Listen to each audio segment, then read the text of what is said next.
Take me to the king. Hello, podcast listeners. My name is Kelly Richardson Lawson. I'm a mother, a wife, and an entrepreneur. I started the SonRise Project after our beautiful teenage son attempted to take his own life. Truth is, I'm tired. My husband and I felt despair, isolation, and immeasurable pain.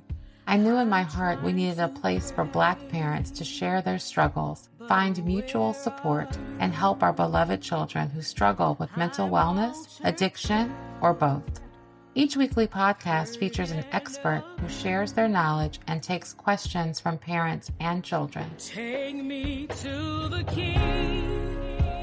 I don't have much to bring. The SonRise Project allows Black families, like ours, to find comfort in knowing that we are not alone. While the purpose of the SonRise Project is to share, support, and uplift, this conversation is not a substitute for medical advice. Finding the right healthcare professional for your family's specific needs is crucial. If you do not feel seen or heard, you should speak to more than one professional to find the right fit. Welcome to our weekly SonRise Project calls. I am happy you're here, and I hope that you find a moment this morning of solace and peace as we share and learn from one another in a safe space that's filled with love, compassion, and a mutual desire to heal our children, our families, and ourselves. I'm going to open with a prayer like I do every week, and then I will introduce our fantastic guest experts for today. God, grant me the serenity to accept the things I cannot change, the courage to change the things I can, and the wisdom to know the difference.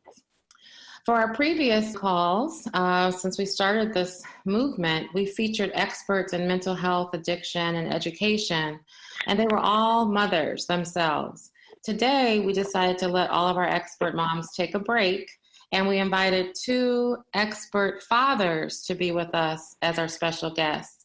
Dr. Kendell Jasper is a clinical psychologist, and his brother, Kainon Jasper, together known as the Doc and the Dude, bring an honest, common sense, and most importantly, a real-life clinical approach to addressing mental health in all communities. Today's topic is raising boys to men from a man's perspective, and these two gentlemen will share their experience ranging from clinical and sports psychology to marketing, engineering, and the authenticity of street psychology. Their methodology has proven successful with all kinds of individuals from communities of color, disadvantaged communities, current and former pro athletes and entertainers. And I am excited to introduce you to Dr. Kendell Jasper and Kainon Jasper, known as the Doc and the Dude. And I'm going to turn it over to you two to start the conversation. And thank you for being here. You're welcome, and thank you for having us. God bless everyone this morning. And I am Kainon Jasper. I'm the oldest brother of three, and my youngest brother is Dr. Kendell Jasper. And we're partners in facilities called ARJ Cares and Jasper Psychological. And then collectively, we have a program called Doc and the Dude, which, as Kelly explained, it's the unique approach to mental health and the therapy revolving around mental health. We take plenty of life experiences, our own and shared, and we throw it all into the mix. So there's no place that we cannot go. We both come from a very challenged neighborhood growing up, and we both experienced some extreme success on from a global setting as well. So we possess a decent amount of range that we could go to, and we have really high connectability with young men through our participation in sport as participants and coaching, having a great father and great males around us all our lives ourselves growing up, and we continue to expand on that through our friendships and relationships. And early on, I want to keep this short and get to the point. So I'm going to turn this over to my brother, Dr. Kendell Jasper, and then we'll jump right in with some things that hopefully we'll all benefit from. Kendell? Yes. Good morning, everyone. Would also like to say thank you, Kelly, certainly for allowing us on your platform and the ability to share our, opinions and information with your audience. I agree very much with all of the things that my brother said. I myself, licensed clinical psychologist, and getting right to obviously the idea of what it takes to raise a boy, in particular an African American boy, to a man. I think that in terms of the recipe for that, the foundations of it should be the same, and the sprinkles of whatever kind of spice or additional things you may add to that recipe become individualized based on the experience of the individual, the experience of those parents, and things that we've learned, because no two households, just as no two individuals, are the same. But I think that I want to start with a conversation and bearing in mind the importance of trust and honesty as it lends itself to communication. So I would charge everyone on the phone to kind of open their minds up and be able to find your truth and be honest, about, where you are, where you would like to go, honest opinion about your parenting techniques, and then certain things you would like your children to aspire to, and also holding yourself accountable and responsible in that respect. So I know that Kainon talked a lot about responsibility, and I will let him follow up with more in-depth conversation about that responsibility and what that looks like. Okay. Please bear with us, because obviously we're talking into we know you're there, but there's no call and response thing here. So just bear with us. This is a pretty new experience right here. But let's get right to it. Why are we here? We're here because we're all concerned parents, and particularly the mothers who are on this line, who have the hardest job. And we're all especially concerned with the development of our Black boys, right? So we do know that there's not a shortage of Black males at birth, right? That's pretty even and on par with everyone else. So there's obviously some things happening between birth and adulthood. There's things happening mentally, physically, emotionally, and spiritually, and our situation, a lot of us, we come up with these terms like, Black men need this, Black boys need this. Some of that is true, but we cannot be looked at as just from a macro lens, right? We have to be viewed individually to determine what's needed to develop each one of us into becoming a responsible man, So let's be honest here. We're on a call for an hour. So all the answers will not happen in an hour. What we intend to do is unveil some tactics and stuff that we can use so we can understand that we're not powerless in this, because I know some of us, it appears that, like, what am I to do? What can I do right now? I'm powerless. My son is growing. He's growing in a way that I don't understand. He's doing things that I don't align with. The responses are coming so fast, but they're somewhat invisible. So there's some things that, some situations you can really deem yourself to be powerless, but that's not the truth. So we're going to be talking about our responsibility and our things that we can do that could reestablish some power within our own families. So, and if you don't mind allowing me to chime in there, Kane, I think that word power, if I can create some imagery for sort of a timeline approach to raising a young man, and this is something that I tell my parents, in particular my black family parents. So you know, some of us have experienced corporal punishment growing up. And there's sort of the very comical sort of adage of getting spanked and then being told, shut up before I give you something to cry about. Right? And if we think about it in that way, if you just spank me and I'm crying because I'm hurt. Right? Like, I don't know too many young men who at 5 and 6 years old can take a spanking from their mom or their dad and not cry. But the message that's being sent to shut up before I give you something to cry about is almost a way of deeming them powerless to a level of expression of emotion, right? And it perpetuates what seems to be a common theme amongst our young boys to men, is the idea that we continue to have a significant issue with our ability to express ourselves in an honest and safe way that lends itself to us seeking help, appreciating each other's accomplishments, and being expressive about our own accomplishments, the accomplishments of others.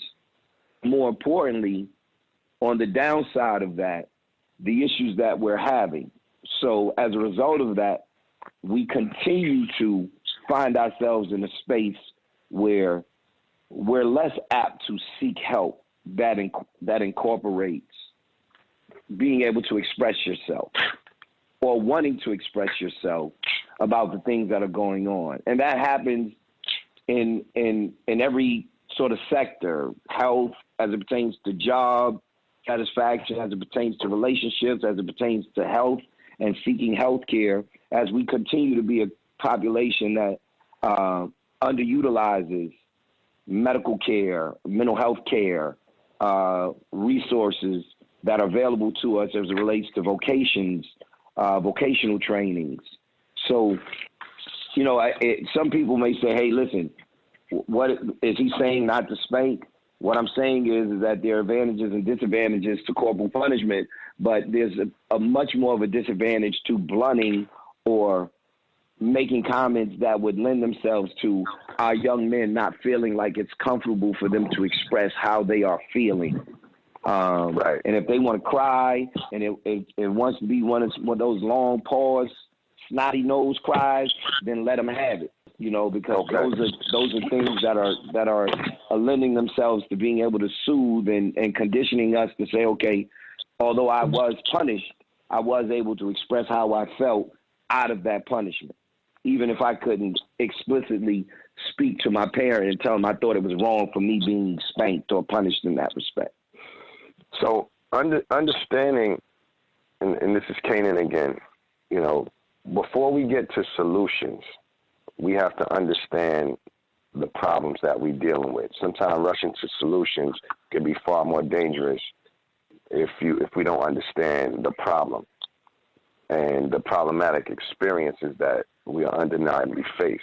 So let's identify some of those problems that we all have in common, right? As being Black people and people of color on this line, we all are fighting simultaneous, what I would like to reference is, you know, world wars, because they go on. And they all going on simultaneously from a standpoint of trauma that we all have to overcome. And some, you know, because some of these things are inherited, right? So our history in this country has a lot to do with it, because we don't live here alone. We live in surviving under some supreme oppression. And so we have a fight for humanity that is still very inherent in a lot of people. We all know some of the history of people of color and Black people in this country, you know, through slavery and, you know, Jim Crow and civil rights, all, you know, moving up to the present day. So there's a fight for humanity that we all had to overcome in some degree. There's a fight for liberation. There's a fight for equality, as many women on this phone can very much relate to, because, you know, you guys clearly outperform us in many areas, but are not rewarded the same.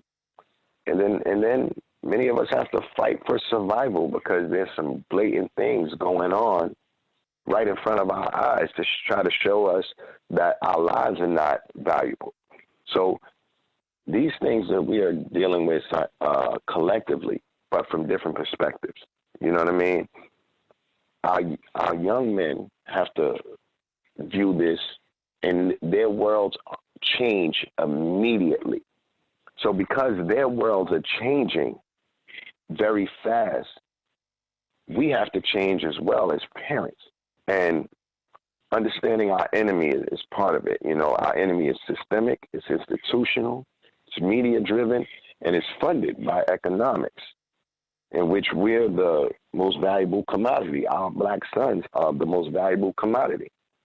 So what's happening where we can control these things, right? What's happening as our sons are getting older, we have a decline in parental involvement. We seem to think that, oh, they get older, they should be more independent. Certain things you should be able to do on your own.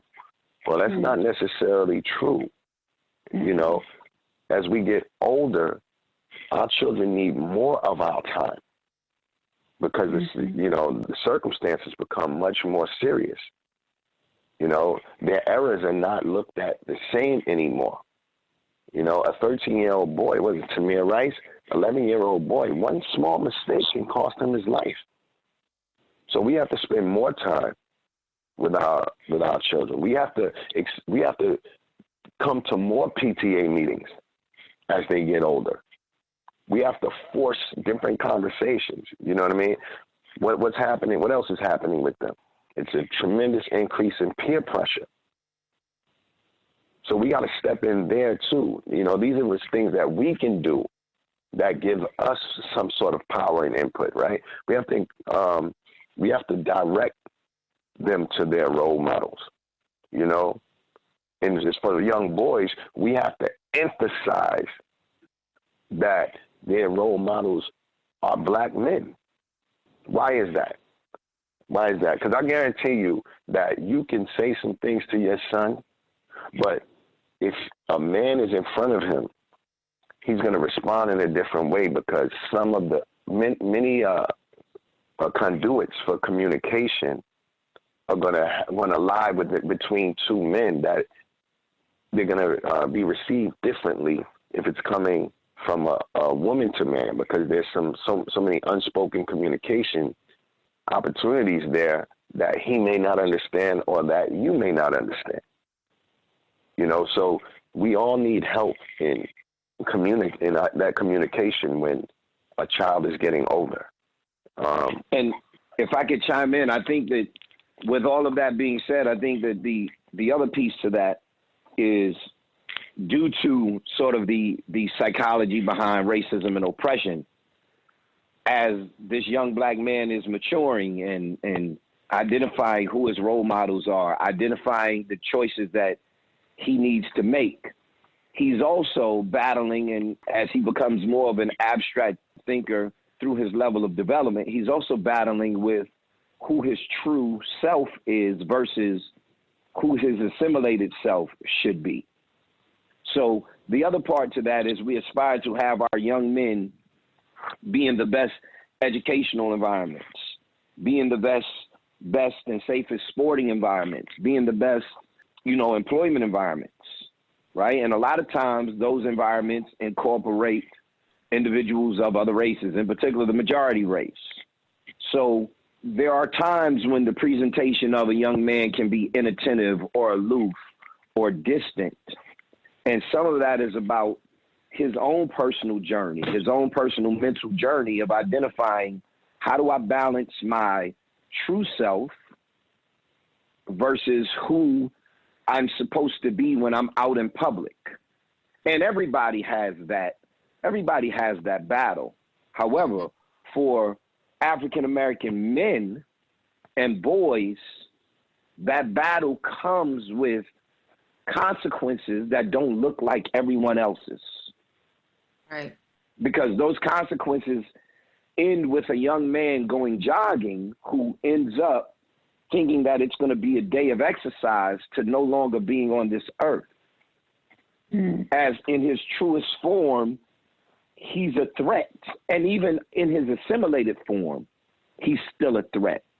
So, you know, just to kind of create some imagery, if I'm in a room and it's just me and there's 7 other people and none of those 7 other people look like me and 5 of them look like white folks, and we're in a discussion and I'm battling with the content of that discussion because it's not remotely culturally sensitive, I have to navigate in my sort of mind my thoughts to try to figure out how do I present myself and present my ideas in a way that I don't come across looking like what they think I am, some form of an angry black man who doesn't really have a reason to be angry. Or a woman, or woman for that matter. Or a woman who doesn't know how to express himself, who potentially isn't as educated as the rest of us in the room. Because can I really afford to show them who my true self is? Can I really afford to show them that culturally I can leave here and engage in a totally different dialect of slang that me and my friends and family understand that they don't have an understanding of? So what can I afford to do? And through that process, that becomes mentally exhaustive. Mm-hmm. And if I am not able to go to a place to decompress, to have those discussions, just to kind of let it all out, then I'm going to suppress it. And it's going to show up or come out somewhere. It has to. Yeah. And more times than not, Kendell, I'm sorry to interrupt you. No worries. Go ahead. Continue, please. Continue. No, I was just going to say, you know, it becomes almost a self-fulfilling prophecy for the thought of other individuals. I am confirming who you thought I was, but you didn't see what led up to, quote unquote, this blow up, so to speak. There's a laundry list of things that were behind what you saw today. So I didn't just become angry or irritated or somewhat aloof. I'm dealing with relative trauma to my experience while trying to also understand changes in my development, physically and mentally. And if I then don't have those role models or a point person to be able to talk to about a mutual experience, I don't know where to go. I don't know where to find someone who has that level of commonality. This is why it's important to put black men in front of black boys, but validated and qualified black men. You know, one of our biggest issues that we face is that we have to deprogram a lot of kids before we even get to a ground zero of conversation, because they've taken their information from sources that are not necessarily validated, right? And they're confused as well. You know, they're bombarded with apparent success of celebrities and influential people, not knowing that many of these people are not qualified. I have no grounds to be talking to them about certain development issues because they're suffering tremendously themselves. You know, also, as they grow, as black boys grow, the compassion for them lessens, right? So some of their curiosity can be misinterpreted for other things. I'll give you an example.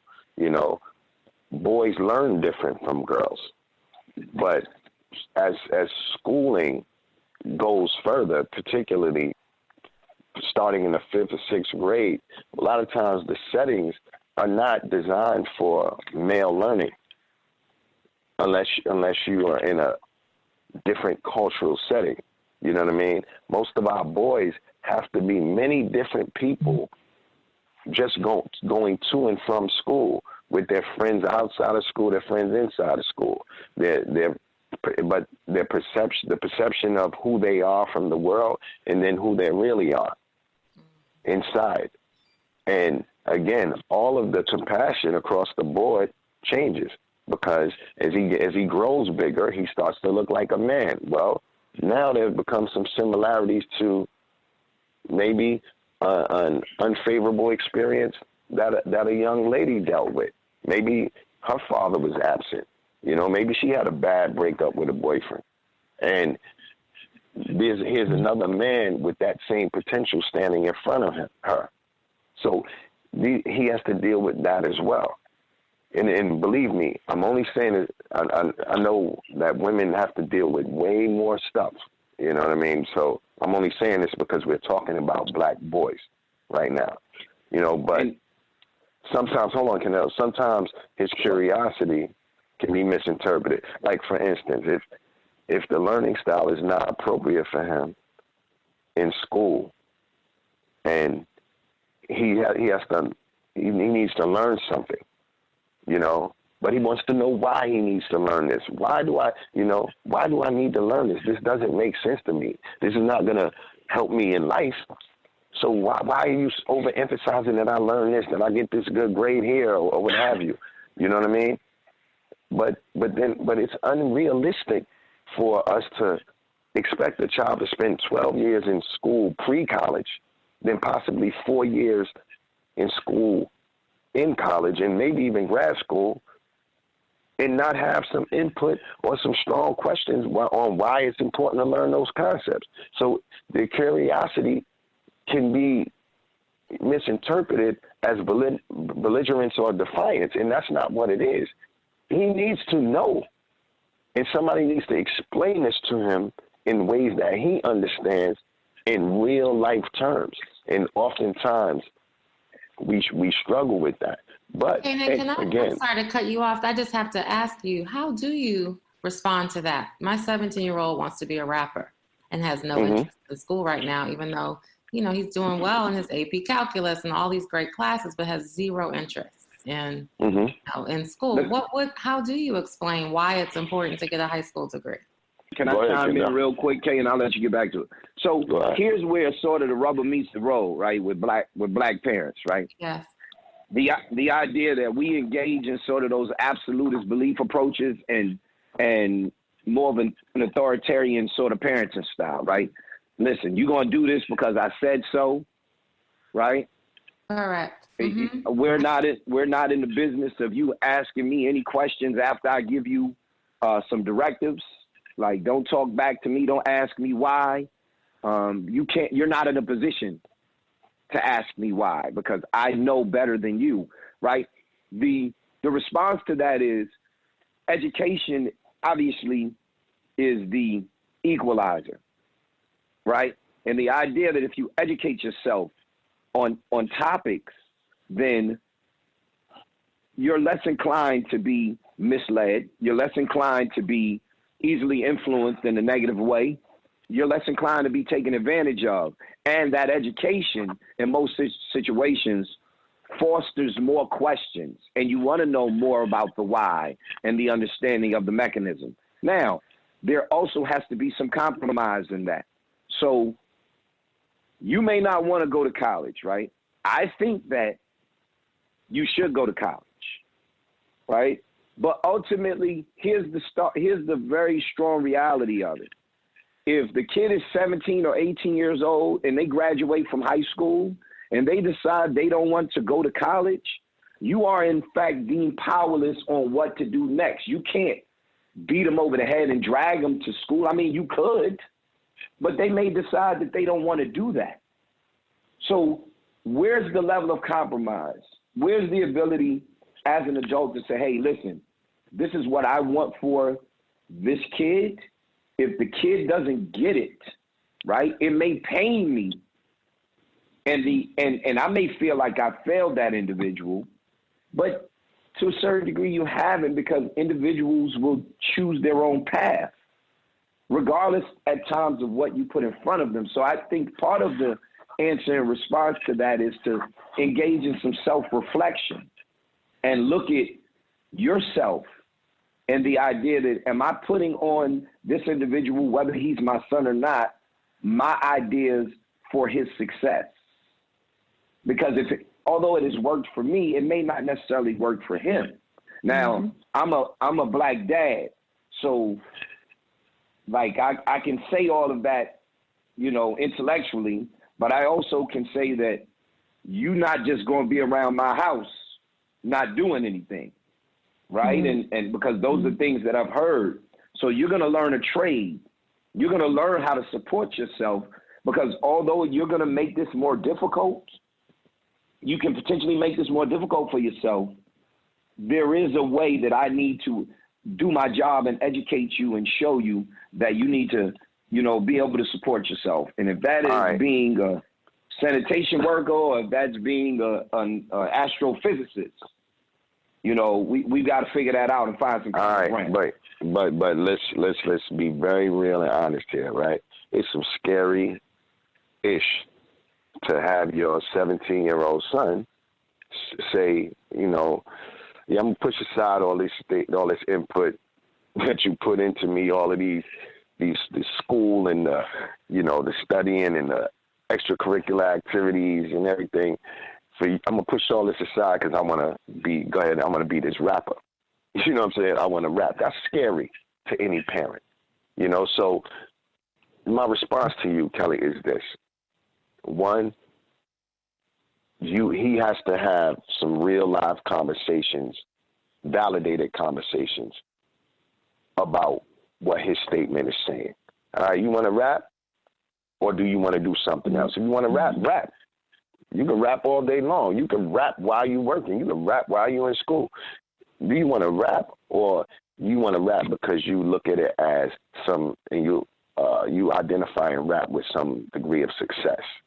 Right? Because you might say you want to be like Jay-Z, but that's not what you want to do. You want the apparent success of Jay-Z, because if Jay-Z was the same dude, but he was rapping in the subway for change, you wouldn't want to be that. I don't care if you thought he was the best rapper ever. You would not want to be in the subway just rapping. So you don't want to. Let's have a real conversation. You don't want to rap.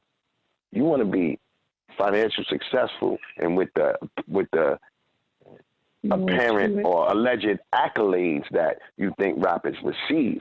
So let's take a deeper look into that. You know what I mean? What's really going on behind that? Who can have that conversation with him? You know, who can have that conversation about 99% of rappers and entertainers end up broke, or doing something other than that. This will be the last statement, Kay. I know we need to open up for Q&A, but I think that if I could, let me just say this. But what you didn't do, Kay, is you didn't dismiss the idea that he came to you and he said that he wanted to be a rapper, right? No, and I think that's also important. So we as black parents sometimes have to realize, you know, he came to you with something that you may think is unrealistic, but don't necessarily dismiss it. Just take him through the process of why you may think that it's unrealistic, right, what you put in front of him. What it really looks like and what you put in front of him. So you didn't invalidate his feelings or what his hopes and dreams were. You just say, hey, listen, okay, you say you want to be a rapper. I get it. So let's talk a little bit about what that looks like. And through that process, that's maybe what you'll learn is that this is a little more difficult than what you thought. You know what I mean? But we shouldn't be scared of some of that conflict and adversity. Kelly, so we'll turn it over to you for some Q&A. Sorry it took a little long to get there. This is fantastic. It's really perfect. Don't blame me. Blame Kainon. Okay. I'm just kidding. I got it. That's super. This was really helpful. And I just want to remind all the callers, anybody has a thought, question, feel free to jump in now. I was just asking, can you all just also give us a quick 5-minute perspective on what can a mother's first role be in helping young adult men deal with trauma or heal from trauma? Because from being pulled out of cars and you know, in police stops, because all our young men had that more than once, from being mistreated or being attacked by predators. You know, I have nephews and sons who've had molestation, from trusted, you know, leaders, coaches. I just really want to know, what can you as a mother, what's your first Jeff, Okay. Rose. The first thing that we all need to be very aware of is that there are multiple enemies that do not want to see the progression of our sons. And that's a longer conversation, but we're willing to have that at a later date. But the first thing that we must all be able to do is be able to protect our sons and teach them how to protect themselves. One of the ways that you protect yourself, and we protect them, is make them fully aware of, one, who they are to this world, and why there's an agenda not to allow them to reach their potential. Right? That is some very honest discussion, and it may be scary for a young man to find out what power he truly has when he reaches his potential. Because that's the difference between a Malcolm Little and a Malcolm X. That's the difference between a young Dr. King and an older Dr. King. You know what I mean? It's a difference between a young Marcus Garvey, older Marcus Garvey. So it's a big difference between a young Kainon Jasper and an older Kainon Jasper. So the power that he has, if he's able to be aware of who he is and what he really means to this world, will be very informative in teaching him how to behave and how to protect that being. The second part of it is education, right? Educating yourself about your surroundings. You have to know that how each thing in your ecosystem works, where it comes from, what its intention is, and how do you best utilize it for your benefit. That allows you to develop a perspective on how to deal with things that you're confronted with. There is no good scenario where the police are involved. None. In my 50 years of life, I've never been in a situation where I felt good when the police were present. Therefore, I avoid police at all costs. That means I'm not smoking weed in a car with my friends that will give police the entree to me. I'm not going to put myself in positions where they may be present. And if they are present, I'm going to make sure that all my ducks in a row, so that I can speak confidently and calmly to let them know off the cuff that they're not dealing with the regular situation here. You're dealing with an informed person, and I don't have to be rattled because I already know who you are. I know you're not here for a good reason. So let me take control of the situation, give you exactly what you asked for. I'm not going to be overly sensitive. I'm gonna get through this because I need to survive. Can I go ahead, Ken? I think that as Kainon is talking obviously about the preparation and preparing ourselves for the conflict and adversity, but the other side of that is when the conflict, adversity, and the trauma has already occurred, and how the management of that has to happen. So, number one, in any what someone deems to be a traumatic situation, the part of the most important thing is validating it for them, right? And there's a way to validate it without presenting it to them as if it's a weakness. It can be a vulnerability, but not necessarily a weakness, because there's negative connotations associated with the word weakness more often than not. So we don't want someone to have a blow to their confidence and esteem outside of what blow may have already happened with whatever trauma they experienced. So there has to be a way to validate and have an unwavering support, even if we don't feel like it's that traumatic, right? That may not be traumatic to us, but it's relative. It was traumatic to them. Let's validate it. Let's deal with it. If it's created a vulnerability for you, that vulnerability becomes a strength if you're only willing to tell your truth, right? And be honest about what transpired, because a lot of times those traumatic experiences were beyond your control anyway. So you walking around with this backpack of despair and anxiety and fear and depression is in part your own self-inflicting thought process of blame. And we're not here to blame you.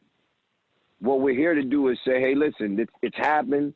Let's flesh it out. Let's talk about it. There's no need to be embarrassed about what transpired. Right.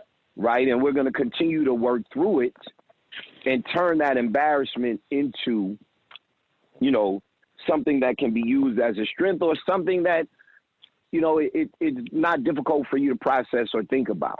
If someone's making fun of you because, my brothers make fun of me because my nose is a little bit bigger than theirs, right? So when I was younger, that was an issue. But, you have to learn how to become a part of it. Laugh with them, right? Acknowledge that may be the case. And that no longer becomes a weakness for you, right? And you're having an honest moment with yourself about, well, my ears are a little big. Maybe, I do say certain words kind of funny or whatever it is. Now, those are light things, and there are more extreme circumstances.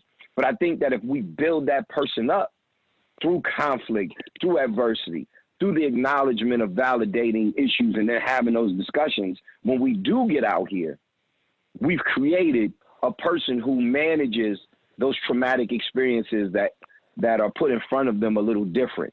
And you can quickly gain a perspective on it. So there's a pre and a post, and, a build and destroy and rebuild process. And, again, like, we won't be able to go through it all on this one call, but, obviously we're going to extend the conversation in future days. So, all right. Wonderful. One question. Thank you. Mm-hmm. Sorry, Kelly, one question that I have, or maybe it's a comment that I'm interested in your response on, is that I think there's good news in that culturally and generationally, young people believe that vulnerability is something that should be embraced more. There are a lot more feelings on college campuses. There's a lot more expectation that you're supposed to expose yourself, even in hip hop and, popular culture. There's an expectation of vulnerability, but I feel like that isn't received as well with our young Black boys. For Prince Harry to be more vulnerable is one thing, but when Black boys are expecting that same level of embrace or receptivity for their vulnerability, there's not as much empathy necessarily for Black boys. Well, because that's about the same thing you said earlier. They have to navigate differently, and I guess I'm wondering how you're having conversations with the folks that you speak with, young Black boys, on the understanding and self-awareness that, yes, that is true in the rest of the culture, but it's not so true for you. Well, I think that you start with where you ended, right? It has to be a brutally honest conversation about expectations, right?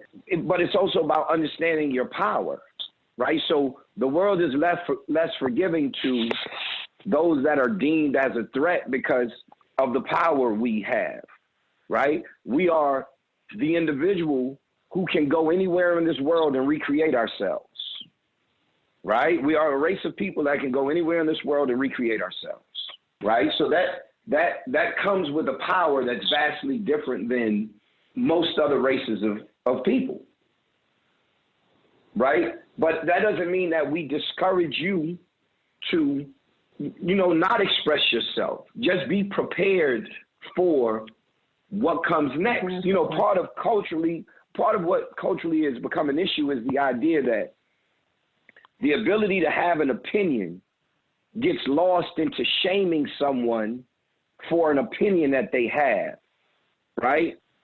And you're shamed in a way that makes you say, well, I won't share my opinion anymore because I'm getting, creamed here for sharing my opinion, and it's just I didn't like the song. Oh, you hate the person, you're a hater, you never like anything. No, I didn't like the song. It was that simple. So why is this becoming a personal attack on me, right?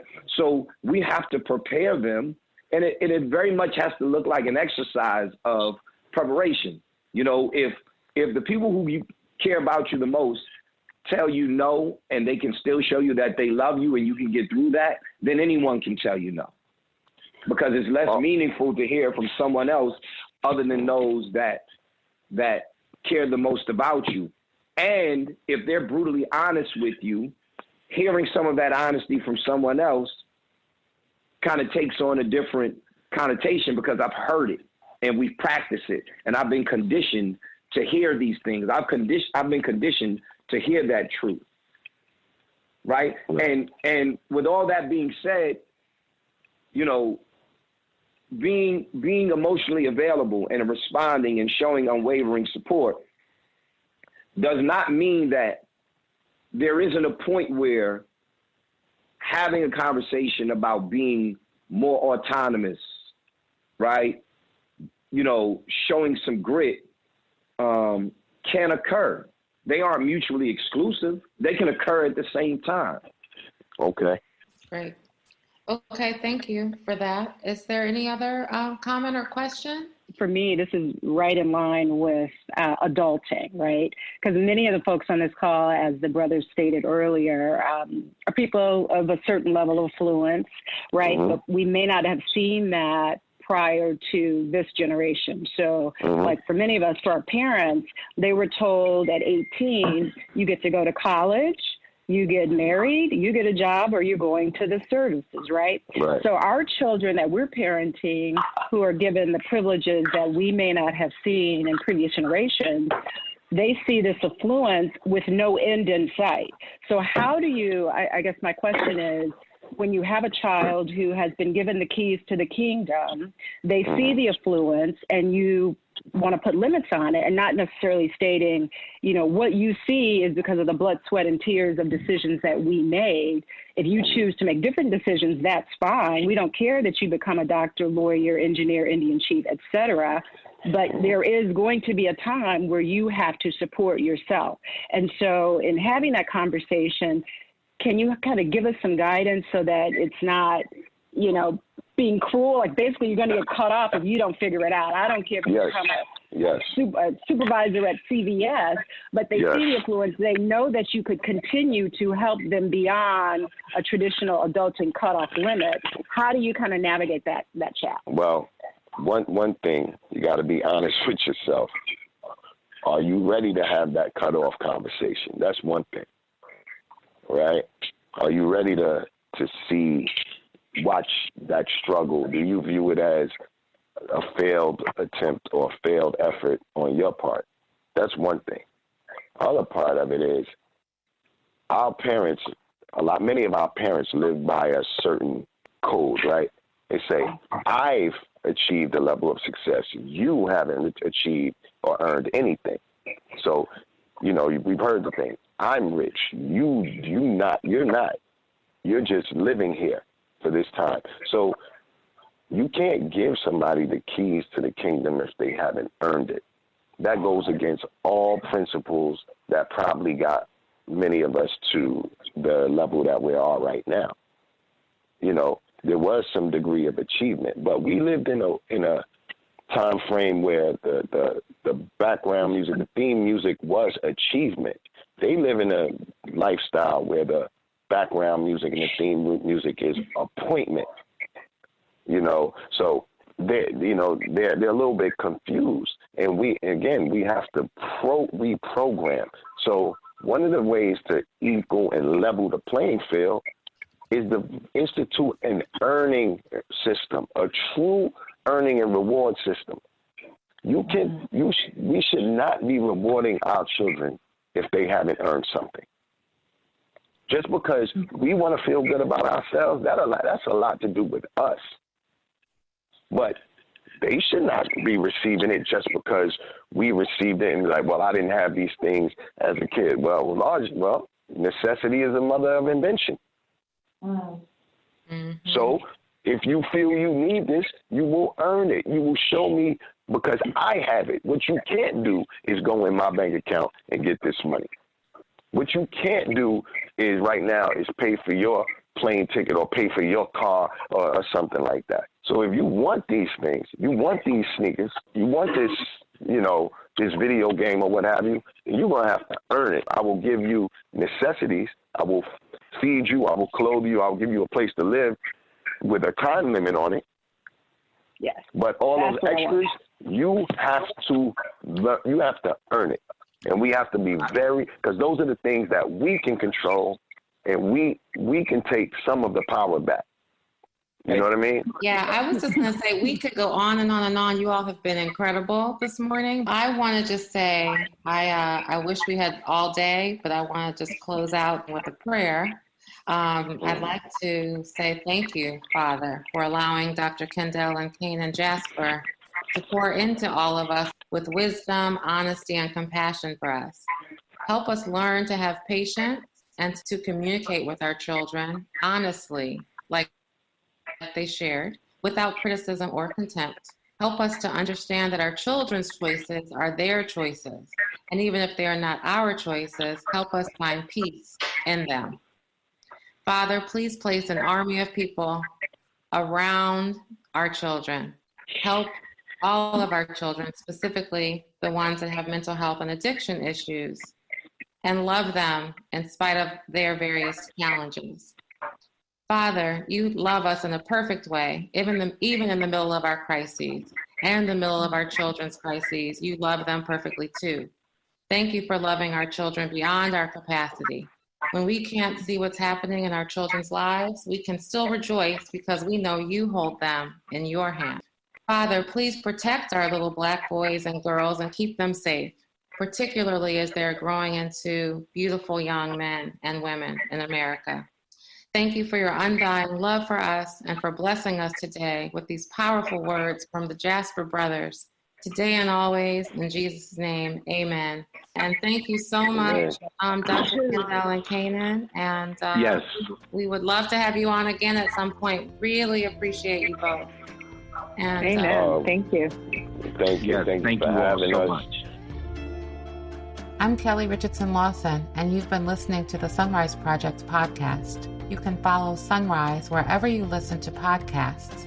If you haven't yet, open your podcast app and follow this show. Join us next week for another gathering of support. Thank you for listening. If you or someone you know is struggling with mental wellness challenges, contact your doctor, NAMI, the National Alliance on Mental Illness, or both.